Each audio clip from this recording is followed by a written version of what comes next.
Comment le masculin a été coupé de sa vraie puissance. On parle beaucoup du féminin blessé, du féminin détourné, du féminin domestiqué. Mais il y a quelque chose qu'on oublie souvent. L'homme aussi a été détourné.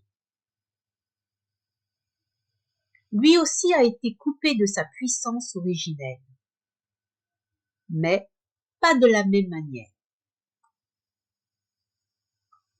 Le féminin a été orienté vers le vieillissement, la perte, le déclin.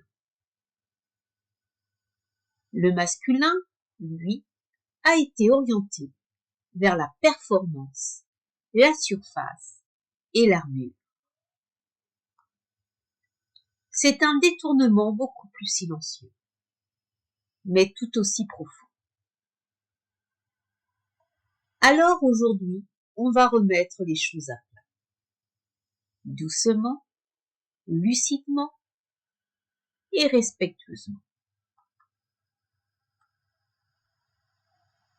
Le premier détournement, voler à l'homme son monde intérieur. Dès l'enfance, on lui répète « Ne pleure pas, sois fort, tiens-toi, ne montre rien ». Ce ne sont pas juste des phrases, ce sont des verrous émotionnels, des cadenas, des interdictions, des coupures. On n'a pas interdit à l'homme de ressentir, on lui a interdit de le montrer. Et petit à petit, il a arrêté de le sentir. Ce n'est pas naturel, c'est programmé. Le premier détournement, c'est ça. On lui a volé son axe intérieur. On a remplacé ressentir par performer.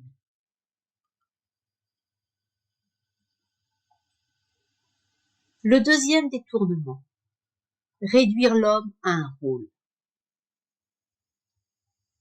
Pendant des siècles, la valeur d'un homme a été mesurée par ce qu'il produit, par ce qu'il gagne, ce qu'il porte, ce qu'il endure, ce qu'il protège.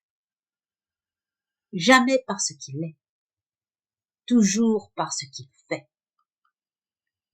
On lui a donné un rôle, mais on l'a privé d'identité.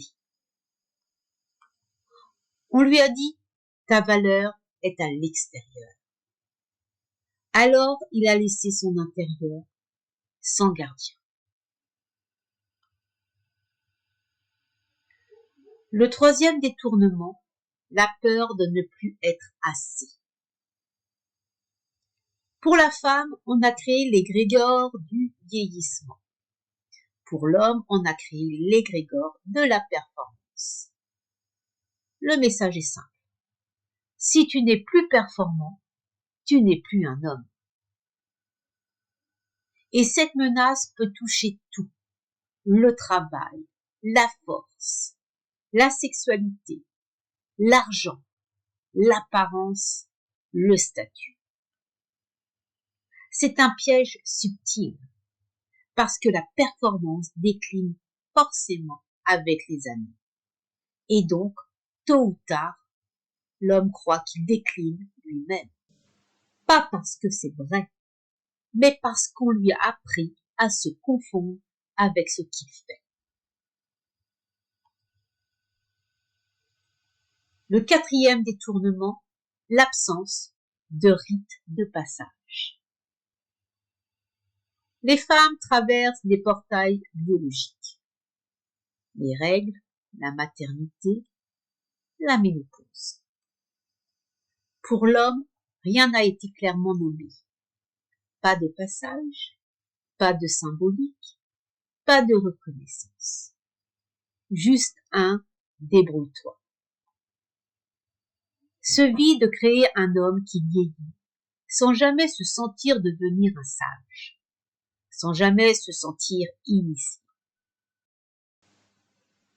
La femme a perdu l'accès à sa puissance cyclique. L'homme a perdu l'accès à sa maturité profonde. Le 5e détournement, couper l'homme de l'axe vivant.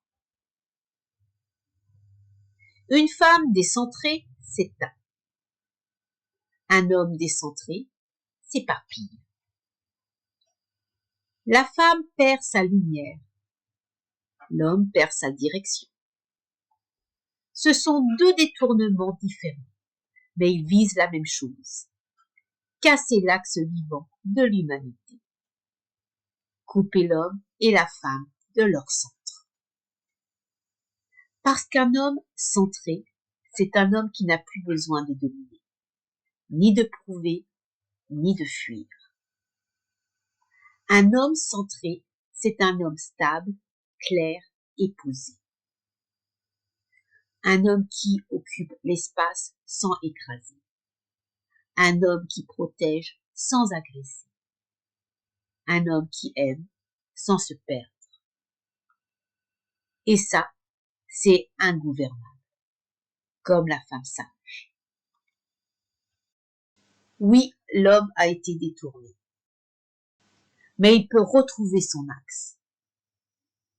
Il a été détourné de ses émotions, de sa douceur, de sa profondeur, de son identité intérieure, de son axe vivant. On lui a dit d'être fort au lieu d'être vrai. On lui a dit de tenir au lieu de ressentir. On lui a dit de performer au lieu d'être. Mais aujourd'hui, tout peut revenir. Parce qu'un homme qui retrouve son axe retrouve sa puissance. Non pas la puissance de dominer, mais la puissance de présence. La présence de se tenir droit dans son centre, sans masque, sans fuite, sans devoir prouver quoi que ce soit. Un homme dans son axe, c'est un pilier, un repère, un gardien, un être complet. Et rien n'est plus fort que cela.